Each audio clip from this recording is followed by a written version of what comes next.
Hello everyone, welcome to my channel Psychologist Priya Bhargav. Today we are going to start part 2 of Unit 2 Block 2 MPCE 032, that is MAPC second year students who have opted for organizational psychology. This video is for you guys. आज हम part 2 को start करेंगे जहाँ जिसका topic है assessment of training needs. First part का link आपको description section में मिल जाएगा। इसमें हम समझने की कोशिश कर रहे हैं कि किस तरह की ट्रेनिंग देनी है या फिर एम्प्लॉय को किस तरह की ट्रेनिंग की ज़रूरत है, उसको हम चेक कैसे करेंगे कि कैसी ट्रेनिंग चाहिए है किसी एम्प्लॉय को। उसको हम बोलते हैं नीड असेसमेंट। नीड असेसमेंट जो है वो हमें ये हेल्प करता है पता करने के लिए कि कोई एम्प्लॉय है उसको किस चीज़ में ट्रेनिंग की ज़रूरत है एंड क्या पर्पस होगा उस ट्रेनिंग का। इसमें असेसमेंट फेज जो होगा वो हमें एक तो पर्पस ऑफ ट्रेनिंग बताएगा और ये बताएगा कि ट्रेनी की कॉम्पिटेंसी कितनी है, मतलब उसमें ऑलरेडी स्किल्स कितने हैं और कितने डालने हैं, ये हमें पता चल जाएगा। तो कौन कौन से मेथड्स हम यूज करते हैं नीड असेसमेंट्स में वो हमें यहाँ पे बताया गया है। Number 1, performance deficiency. पहले जब भी हम नीड असेसमेंट करते हैं तो हमें पहली चीज जो चेक करनी होती है वो ये कि ट्रेनी जो है जिसको हम ट्रेनिंग देंगे वो उसमें कमियां कहाँ कहाँ पे है, उसकी परफॉर्मेंस कैसी है और कहाँ पे गड़बड़ है और जो हम ठीक कर सकते हैं। तो जो ट्रेनर होता है जो ट्रेनिंग देगा उसको हम ट्रेनर कहते हैं। जो ट्रेनर है वो परफॉर्मेंस को, प्रेजेंट परफॉर्मेंस जो है एम्प्लॉय की उसको चेक करता है, आइडेंटिफाई करता है कहाँ पे डेफिशिएंसीज है, कौन से एरियाज हैं जहाँ डेफिशिएंसीज है एंड वहाँ उसको क्या डेवलप किया जा सकता है। फिर हमें ये चीजें पता कहाँ से चलेंगी। दूसरी बात आती है कि ट्रेनर को कैसे पता चलेगा कि यहाँ डेफिशिएंसी है और कौन उसको बताएगा। तो जो सोर्सेज है इंफॉर्मेशन के वो होते हैं सुपरवाइजर्स, क्लाइंट्स, कंप्लेंट्स, अगर क्लाइंट ने खुद ही कंप्लेन की है कि मुझे ये नहीं आता ऐसा, एंड परफॉर्मेंस अप्रेजल डाटा जो होता है उससे भी हमें पता चल जाता है कि उसकी आउटपुट क्या थी। Then quality and special tests जो हम करते हैं उससे भी हमें पता चल जाता है कि अभी उसकी प्रेजेंट नॉलेज और स्किल एम्प्लॉय की क्या है। ये तो पहला तरीका है जिससे हमें ये पता चलेगा कि उसको ट्रेनिंग किस चीज़ की देनी है। दूसरा तरीका है इंडिविजुअल और ग्रुप इंटरव्यूज। अगर हम किसी भी ट्रेनी का या एम्प्लॉय का ये समझे कि उसमें उसकी परफॉर्मेंस में कहाँ कहाँ कमियां हैं और किन किन चीज़ों की ट्रेनिंग की ज़रूरत है, तो हम उसको हेल्प कर सकते हैं कि उसकी ट्रेनिंग नीड्स का फ्यूचर में क्या क्या दे सकते हैं ये पता लगा सकते हैं। उसकी ट्रेनिंग डिमांड्स क्या है उसको हम प्रायोरिटाइज कर सकते हैं। कोई और एम्बिगुअस सिचुएशन, जो कंफ्यूजिंग सिचुएशन है उसमें वो कैसा परफॉर्म करेगा उसके बारे में, उसमें भी हम उसको हेल्प कर सकते हैं। तो जहाँ से हमें ये इन्फॉर्मेशन मिल सकती है कि उसको किस चीज़ों की ज़रूरत है, वो सोर्सेज कौन कौन से, सुपरवाइज़र हमें बता सकता है कि इस इंडिविजुअल को इसमें कमी है और यहाँ पे ट्रेन करना है, या जो ट्रेनी है वो खुद बता सकता है, या फिर जो क्लाइंट्स हैं ट्रेनर के पास जो आए हैं कि भाई हमारे ग्रुप के लोगों को ट्रेनिंग देनी है वो हमें बता सकते हैं। ऐसे हमें पता चल सकता है कि उसको कहाँ कहाँ कमियाँ हैं। थर्ड तरीका होता है असेसमेंट सेंटर्स। एक जो करंट एम्प्लॉय है उसको जब भी वो काम कर रहा होता है या उसको ट्रांसफ़र या प्रमोशन देना होता है तो हमें पूरा प्लानिंग करनी होती है उसकी ट्रेनिंग, क्योंकि जब वो नई पोजीशन में जाएगा तो उसको कुछ आना भी तो चाहिए उस पोजीशन के अकॉर्डिंगली, इसलिए हमें उसको ट्रेनिंग देनी होती है। तो उसके लिए हमें प्लानिंग करनी होती है। जो ट्रेनर है वो पहले तो ये देखेगा कि फ्यूचर जॉब की डिमांड क्या है, जहाँ पे वो सेट होने वाला है, जहाँ प्रमोशन होके जाएगा उसकी डिमांड क्या है।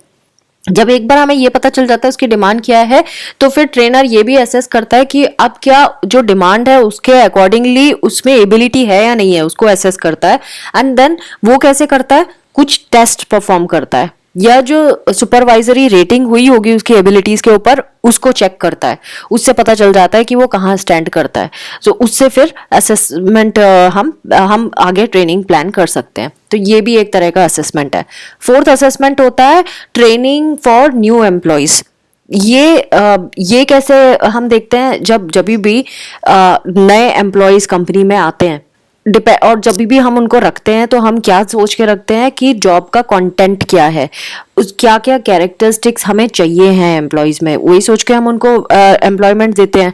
जब वो एक बार ही एम्प्लॉय बन गया कंपनी का, तो हम उसके जो जिन सोर्सेज से हम उसके बारे में इंफॉर्मेशन पता कर सकते हैं वो क्या है, जो जॉब नॉलेज सिलेक्शन टेस्ट के टाइम पे उसके जो स्कोर थे उससे हमें पता लग जाएगा कि उसको क्या चीज़ें आती है और क्या नहीं आती है और कहाँ पे उसको ट्रेनिंग की ज़रूरत है। So need for methods of needs assessment जब नाम आता है तो इसमें हम यही पता लगा रहे हैं कि हमें कैसे पता चलेगा किसी एम्प्लॉय की नीड क्या है और कहाँ उसको ट्रेनिंग की ज़रूरत है। तो मेथड्स क्या है, परफॉर्मेंस डेफिशिएंसी से पता लगा सकते हैं, इंडिविजुअल एंड ग्रुप इंटरव्यू से पता लगा सकते हैं, असेसमेंट सेंटर से पता लगा सकते हैं, ट्रेनिंग फॉर न्यू एम्प्लॉयज वहाँ के उसके स्कोर से पता लगा सकते हैं। Now level of need assessment, जो असेसमेंट फेज जो है वो सेट किए जाते हैं ऑब्जेक्टिव को देखते हुए। जो हम ट्रेनिंग दे रहे हैं तो ट्रेनिंग देते टाइम हमारा कोई ऑब्जेक्टिव होता है, जो ऑब्जेक्टिव को हमें अचीव करने के लिए डिफरेंट डिफरेंट फेजेस में असेसमेंट भी करना पड़ता है। कॉम्पिटेंसीज कैसी है ट्रेनिंग की, वो भी हमें पता चल जाती हैं जब वो ट्रेनिंग कंप्लीट कर चुका होता है। ट्रेनिंग प्रोग्राम जब कंप्लीट करेगा तो किस लेवल पर पहुंचा आप ट्रेनिंग के बाद, उससे भी हमें पता चल जाता है किस लेवल तक वो पहुंच चुका है और आगे कैसे लेवल्स पे हमें करना है। Now the basis for need assessment, क्या कारणों से हमें ज़रूरत पड़ती है किसी को ट्रेनिंग देने की, क्यों हमें आगे फर्दर ट्रेनिंग देनी है, तो वो कौन कौन से बेसिस या सोर्सेज है जो जिस पे डिपेंड करेगी कि उनको ट्रेनिंग देनी है। ये जो हमने 4 पढ़े थे ये तो वही है, तो वो जो ये 4 ऊपर हमने पढ़े हैं वो मैं दोबारा नहीं बता रही हूँ क्योंकि सेम चीज़ उन्होंने कॉपी पेस्ट की है। Performance deficiency, individual and group interview, assessment centre, training for new employees. 5th point जो इन्होंने डाला है वो है इंडिविजुअल एनालिसिस। इंडिविजुअल एनालिसिस मतलब 1 by 1 हर पर्सन के बारे में पता लगाना। तो ये अटेम्प्ट होता है ये पता लगाना एम्प्लॉय के बारे में कि उसको क्या ट्रेनिंग की ज़रूरत है एंड क्या करंट लेवल है उसकी स्किल और नॉलेज का। और ये इंडिविजुअल बेसिस पे भी कर सकते हैं, एंटायर ग्रुप के साथ भी कर सकते हैं, स्पेसिफिक जॉब टाइटल के कोई लोग हैं, सपोज मैनेजर है सारे, तो उन सब की एक साथ भी कर सकते हैं। जो ट्रेनर है वो ट्रेनिंग सिंपल भी रख सकता है और कॉम्प्लेक्स भी कर सकता है डिपेंडिंग अपॉन किस तरह की ट्रेनिंग उनको देना है। तो उसका फोकस कहाँ पे होगा जब ट्रेनर ट्रेनिंग देगा, और उसको सिंपल रखनी है कि कॉम्प्लेक्स रखनी है वो डिपेंड करेगा कि बेसिक स्किल्स क्या क्या है उस एम्प्लॉय के अंदर और कितना और स्किल्स और नॉलेज की ज़रूरत है। अगर इंडिविजुअल एनालिसिस किया है तो वो तो ट्रेनिंग के अंदर हो सकता है बहुत सारे तरह की नॉलेज और स्किल्स हो, है ना। और ट्रेनर जो है वो ग्रुप बना सकता है एम्प्लॉयज़ का जब उसको ये पता चले कि जो रिमेडियल ग्रुप है उसमें सबको एक ही जैसी स्किल चाहिए। तो अगर क्योंकि सब में बहुत तरह तरह की स्किल और नॉलेज है तो बहुत तरह तरह की डेफिशिएंसीज भी होंगी, तो डेफिशिएंसी के बेसिस पे वो ग्रुप बना सकता है एंड देन उसको ट्रेनिंग दे सकता है, तो वो रेमेडियल ग्रुप्स माने जाएंगे। देन एडवांस्ड ग्रुप्स भी बना सकता है, फिर ट्रेनिंग मेथड चूज कर सकता है कि किस तरह से। अगर training method individual wise choose करेगा, इंडिविजुअलाइज्ड होंगी, तो वो इंडिविजुअल अपने पेस के हिसाब से उसको लर्न करने लगेगा। सेल्फ पेस्ड ट्रेनिंग हो सकती है, इंडिविजुअलाइज्ड इंस्ट्रक्शंस हो सकती है। देन ट्रेनिंग से पहले कुछ चीज़ें फाइंड आउट करनी पड़ती है, रिकॉग्नाइज करनी पड़ती है। वो क्या है कि उस पर्टिकुलर इंडिविजुअल में क्या कैपेसिटी है, जब पहले से पता होगा तो अप्रोप्रिएट प्लानिंग की जा सकती है किस तरह की ट्रेनिंग देनी है, और वो फिर हमें जो आउटपुट मिलेगा वो भी काफ़ी सेटिस्फाइंग मिलेगा। Next topic is training and development methods. कौन कौन से ट्रेनिंग डेवलपमेंट मेथड्स हैं, तो ये टेक्निक्स जो हैं वो 3 कैटेगरीज में लाई करती हैं, content technique, process technique, mixed techniques. तो नाम से पता चल रहा है मिक्स्ड में तो ये ऊपर की दोनों का कॉम्बिनेशन आ जाएगा। तो कंटेंट ट्रेनिंग का क्या मतलब होता है, ये ना नॉलेज या इंफॉर्मेशन प्रोवाइड करती है कॉग्निशन लेवल पे, मतलब लर्निंग वाला प्रोसेस आता है, इंफॉर्मेशन प्रोसेसिंग टेक्निक जो थी उस तरह का आता है इसमें कि आप सीख रहे हो, कंटेंट आपको दे दिया और आप उससे पढ़ के सीख रहे हो। प्रोसेस ट्रेनिंग क्या होती है, जिसमें एटीट्यूड चेंज किया जाता है, सेल्फ अवेयरनेस दिलाई जाती है, इंटरपर्सनल स्किल्स डेवलप की जाती है। तो ये थ्योरेटिकल मॉडल ऑफ लर्निंग जो थी और बिहेवियर चेंज, उस पे बेस्ड होता है, मतलब दोनों चीजें हो रही है इसमें, थ्योरेटिकल भी दे रहे हैं और बिहेवियर वाला भी दे रहे हैं।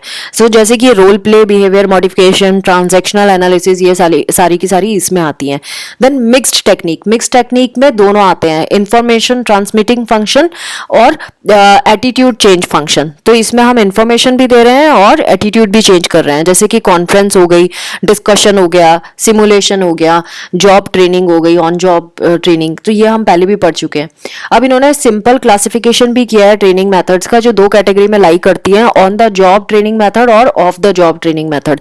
On the job training method ये बहुत पॉपुलर है, जिसमें जो कॉमनली यूज भी किया जाता है, जहाँ पे जो न्यू कमर्स आते हैं ना, उनको उनमें बेसिक स्किल ट्रेनिंग तो चल रही होती है, क्योंकि उन्होंने जॉब ज्वाइन किया है। जॉब वाला काम तो वो करेंगे रेगुलर बेसिस पे, और बाकी उसके अलावा उनको नई नई स्किल्स भी सिखाई जाएंगी जॉब करते करते। तो ट्रेनी जो है वो लर्न करता रहेगा, उसको सुपरविजन होता रहेगा, सुपरवाइजर उनको देखते रहेंगे, उनको गाइड करते रहेंगे, कौन कौन से चीजें कहाँ पे कमियां हैं, क्या करना है, कैसे काम को हैंडल करना है, ये सारी चीजें तो ये चलेंगी। इसमें भी फिर तरह तरह से किया जा सकता है, जैसे कि जॉब रोटेशन टेक्निक होती है। इसमें जो ट्रेनी है वो शिफ्ट करेगा जॉब, पहले एक तरह का जॉब करेगा, फिर दूसरे तरह का जॉब करेगा।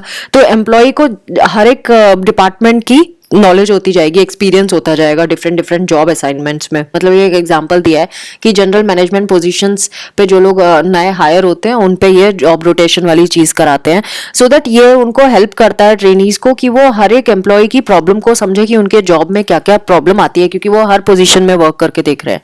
Next is coaching. इसमें एक कोच होगा, एक सुपरवाइजर होगा ट्रेनी के ऊपर। तो जो न्यू एम्प्लॉयज आए हैं उनको फिर जब वो ट्रेनिंग के अंदर जाएंगे तो एक कोच उनको हमेशा गाइड करता रहेगा, उनको फीडबैक देता जा रहेगा ट्रेनी को कि उसकी ये परफॉर्मेंस अच्छी थी, यहाँ पे इंप्रूवमेंट की जरूरत है। इसमें डिसएडवांटेज यही है कि ट्रेनी को फ्रीडम नहीं होती अपने लेवल पे कुछ करने की, उसको जो बोला जाएगा वैसे ही वो उंगलियों पे नाचेगा, वैसे ही काम करेगा। फिर है जॉब इंस्ट्रक्शंस। जॉब इंस्ट्रक्शन जो है इसमें स्टेप बाय स्टेप प्रोसेस होता है। ट्रेनर जो है उसको ट्रेनी को एक्सप्लेन करेगा कि ये काम इस तरह से करना है, उसको फीडबैक प्रोवाइड करेगा, फीडबैक के बेसिस पे वो अपनी परफॉर्मेंस पे वर्क करेगा, इंप्रूव करेगा उसको। Team assignment. टीम असाइनमेंट में क्या होगा, ट्रेनीज का ग्रुप बना दिया जाएगा, उनको बोला जाएगा कि ये एक्चुअल ऑर्गेनाइजेशनल प्रॉब्लम है, इस पे आप वर्क करो। प्रॉब्लम को ये लोग मिलके सॉल्व करेंगे, ग्रुप के जितने ट्रेनीज हैं, एंड फिर आगे जाके अपना आउटपुट देंगे और उनकी परफॉर्मेंस का फर्दर एनालिसिस होगा। लेकिन इसमें एक चीज जो इम्प्रूवमेंट हो रही है वो है टीम वर्क डेवलप हो रहा है इनके अंदर। Of the job training methods के बारे में बात करेंगे। इसमें एम्प्लॉय जॉब के लिए नहीं आता है, उसको सिर्फ वो कुछ कुछ नई इंफॉर्मेशन लर्न कर रहा है खुद से रिलेटेड, मतलब अब उसको ऑफिस का कोई काम नहीं पकड़ाया जा रहा है। तो ट्रेनी जो है जॉब रिक्वायरमेंट से डिस्टर्ब नहीं होता, जैसे अगर उसको कोई काम दे दिया जाए करने का तो वो डिस्टर्ब नहीं होगा, वो क्योंकि उसको सिर्फ सीखने का काम है और उसको लर्निंग पे कंसंट्रेट करना पड़ेगा। और जब वो जॉब स्टार्ट करेगा तो वो ट्रेंड हो चुका होगा, क्योंकि उसने सिर्फ अपनी ट्रेनिंग पे फोकस किया था। नाउ कौन कौन से मेथड्स आते हैं। Vestibule training. वेस्टिब्यूल ट्रेनिंग क्या है, ये रियल वर्क सेटिंग सिमुलेटेड होती है, मतलब कि रियल वर्क जैसी सिचुएशन क्रिएट की जाती है। फाइल्स और इक्विपमेंट्स वही यूज करते हैं जो एक्चुअल वर्क सिचुएशन में यूज करते हैं। सो उसके बाद जब उसको वो स्किल सीख जाएगा तो वो जब ऑफिस सेटअप में जाएगा तो उसके पास ऑलरेडी हाथ सध गया होगा उन चीजों में, क्योंकि उसने उसी के जैसी चीजों पे वर्क किया हुआ होता है, जिसको बोलते हैं vestibule training. Case method. Case method हमने केस स्टडी पढ़ा था, बिल्कुल वैसे ही है। जॉब सिचुएशन जो है वो पेपर उसको दे दिए जाएंगे कि ये पेपर वर्क है और ये सिचुएशन है जॉब की।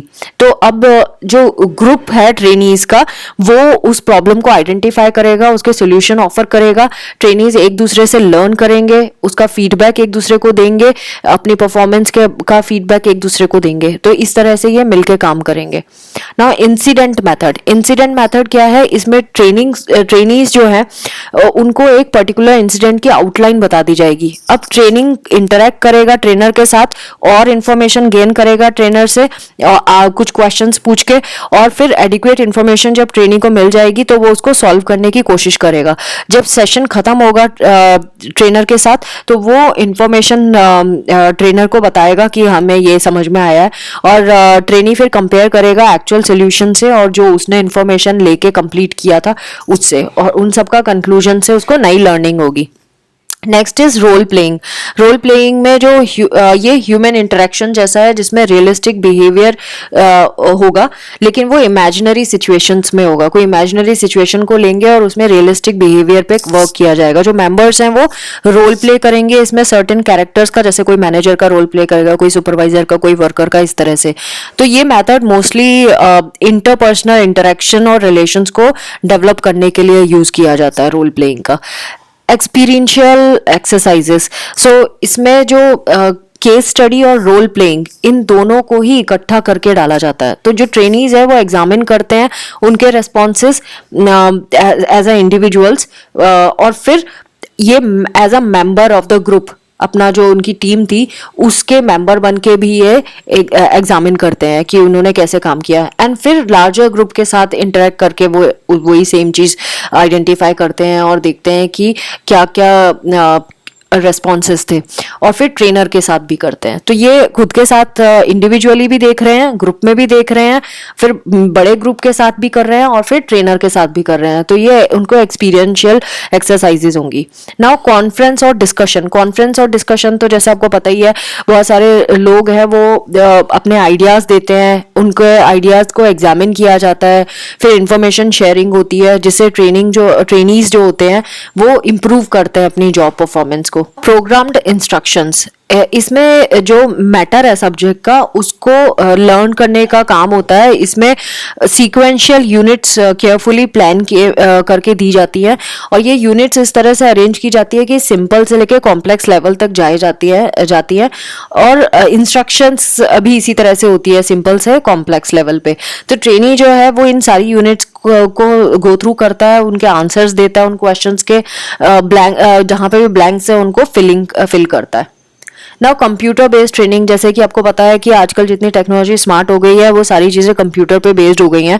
तो कंप्यूटर बेस्ड ट्रेनिंग जो है ये टेक्स्ट, ग्राफिक, वीडियो, ऑडियो, इन सब के थ्रू दिया जाता है कंप्यूटर, और ये एक job relevant knowledge and skills develop करने का एक टेक्निक है। तो multimedia learning environment, internet, web based instructions, e learning, virtual reality training, ये सारी इसी के ही अंदर आती है, कंप्यूटर बेस्ड ट्रेनिंग के ही अंदर आती है। जो मेथड्स होते हैं इसमें जितने भी ये मेथड्स हैं उसमें दो फीचर्स आपको देखने के लिए मिलेगी। एक तो कस्टमाइजेशन देखने के लिए मिलेगा और लर्नर कंट्रोल देखने के लिए मिलेगा। कस्टमाइजेशन का मतलब है जो प्रोग्राम्स हैं उनको अडेप्ट किया जाता है लर्नर के कैरेक्टरिस्टिक के बेसिस पे, एंड देन लर्नर कंट्रोल क्या होता है कि लर्नर ना मॉडिफाई कर सकता है लर्निंग एनवायरनमेंट को जो उसके पर्पस को सूट करता है। तो computer based training adaptive learning है, एक फ्लेक्सिबिलिटी शो करता है, इनका काफी कॉस्ट भी सेव हो जाता है क्योंकि कंप्यूटर बेस्ड है, और बहुत पॉपुलर मेथड है ये। Now selection of technique. Selection of technique यानी कि हम कैसे पता लगाएंगे कि हमें कौन सी टेक्निक सिलेक्ट करनी है। तो ये डिपेंड करता है ट्रेनी की नीड पे, और कौन सा बेस्ट फिट होता है उसकी नीड के अकॉर्डिंगली। सो जब भी हम कोई टेक्निक सिलेक्ट करते हैं तो कुछ चेकलिस्ट उसमें देखना ज़रूरी है। टेक्निक्स में क्या क्या होना चाहिए। फर्स्ट, वो टेक्निक जो भी हम यूज कर रहे हैं वो मोटिवेट करना चाहिए ट्रेनी को, सो दैट वो अपनी परफॉर्मेंस इंप्रूव कर सके। डिजायर्ड स्किल्स जो है उसमें इलिस्ट्रेट करके बताई गई हो क्लियरली कि ये स्किल्स ऐसी होनी चाहिए, तो वो अगर प्रोग्राम में है तो ट्रेनी सीखता है। उसको पार्टिसिपेशन को एक्टिवेट करना जरूरी है उस ट्रेनिंग का। प्रैक्टिस की अपॉर्चुनिटी होनी चाहिए उस ट्रेनिंग में। फीडबैक होना चाहिए सो दैट परफॉर्मेंस के बारे में पता चल सके ट्रेनी को कि भाई मेरी परफॉर्मेंस कैसी है। एंड देन कोई ट्रेनी अगर कुछ लर्निंग कर रहा है तो उसका रीइंफोर्समेंट उसको मिलना चाहिए ट्रेनिंग के बाद, ये जैसे मार्क्स दे दिए या कुछ स्टार दे दिया, like that. And then simple या कॉम्प्लेक्स, सिंपल से लेकर कॉम्प्लेक्स टास्क तक के लिए वो पूरा स्ट्रक्चर्ड होनी चाहिए। पहले सिंपल करेगा फिर कॉम्प्लेक्स करेगा। देन स्पेसिफिक प्रॉब्लम्स ऐसी होनी चाहिए जिसमें वो अडेप्ट कर सके, सीख सके उससे, और उसको अच्छे से अपने कैरेक्टरिस्टिक्स में ढाल सके। देन ट्रेनी अपनी जो लर्नेड स्किल्स है ना उनको एक्चुअल सिचुएशन में यूज कर सके, ऐसा होना चाहिए। सो जब अप्रोप्रिएट ट्रेनिंग मेथड सिलेक्ट कर लिया उससे पहले प्लानिंग जरूरी है, डिजाइन जरूरी है, एक्चुअल इम्प्लीमेंटेशन भी बहुत जरूरी है, तभी आप ट्रेनिंग प्लान कर सकते हो। तो पहले प्लान करो, डिजाइन करो, एक्चुअली इम्प्लीमेंट फिर बाद में करेंगे। सो यही डिफाइन करेगा कि ट्रेनिंग टेक्निक सक्सेसफुल होगी या नहीं होगी। और फाइनल स्टेप होता है इवेलुएट द ट्रेनिंग प्रोग्राम। हम कैसे इवेलुएट करें कि ट्रेनिंग प्रोग्राम जो था वो वाकई ही सक्सेसफुल था। सो ये लास्ट टॉपिक है आज की वीडियो का और इस यूनिट का भी।